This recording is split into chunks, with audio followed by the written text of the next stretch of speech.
Good day mga kuys. So, meron akong i-flex sa inyo ngayon na manok. Ito siya, si Kano.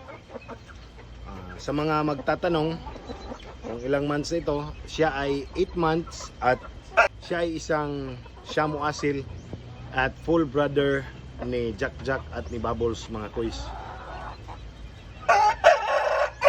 Ito siya. Mga nasa medium to large to mga kuys. Malaking manok to si Kano mga kuys. Mas malaki pa siya siguro kay Bubbles. Hindi ko lang siya na-spar mga kuys dahil sa dalawang rason. Una is late matured siya.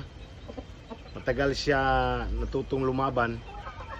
At sa pangalawa is dahil sa kaniyang tuka mga kuys. Ayan yung tuka niya mga kuys. Deform ang kaniyang tuka mga kuys kasi nung bata pa sila nagtutukaan until na siya napuruhan sa tuka. So kaya hindi ko siya na-spar mga kuys. Pero hopefully by next week siguro or this week pag wala nang ulan, pag okay na ang panahon, i-spar ko siya mga kuys. Abangan nyo na lang sa video ko na ipopost ko sa page ko mga kuys.